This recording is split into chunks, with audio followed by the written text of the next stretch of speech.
I was 12 and I had a limp, and so my mom took me to the doctor and I complained of pain. And we came over here to a doctor and had to wear a brace for 18 months.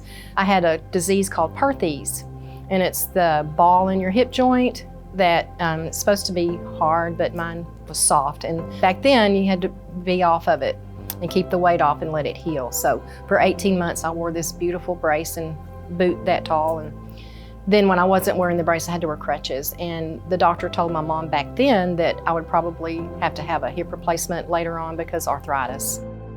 Well, I'm a nurse and I worked the hospital 12-hour shifts, and the pain had started back, and it was a lot in my back also, not only my hips. So I knew it was time to do something. You live with something and you think it's gonna go away, you know?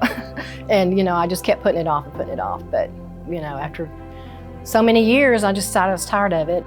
She came to me and I recommended a hip replacement. And the way I do hip replacements is I do the anterior approach.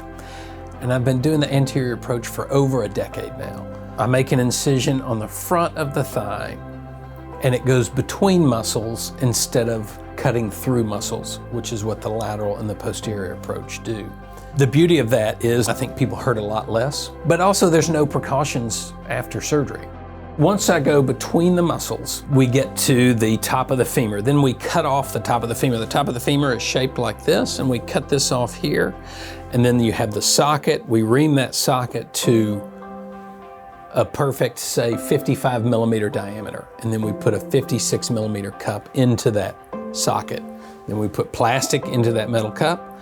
And then on the femur, we put a stem down the femur with a ball on it, and that stem is also press fit, it's very tight, and that is what articulates with the socket. So you have metal or porcelain on plastic, and it's almost frictionless.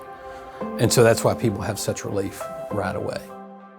It couldn't have been any easier. I went in that morning and was home that night. And I had physical therapy at the house for a couple of weeks. They came a couple of times, had a walker. I didn't use that for about a week. I mean, it was really no pain at all.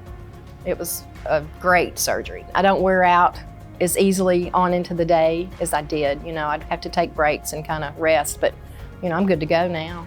I don't have any complaints. I think Dr. Littlejohn's a great doctor. It was a very easy procedure. I would just highly recommend him to anybody. He's very knowledgeable, and you know, I just had all faith in him, and I didn't have one problem. And it was the easiest surgery I've ever done, I'll put it that way. So, and you know, I may have to have another one down the road, and I'll sure go back and ask him to do it.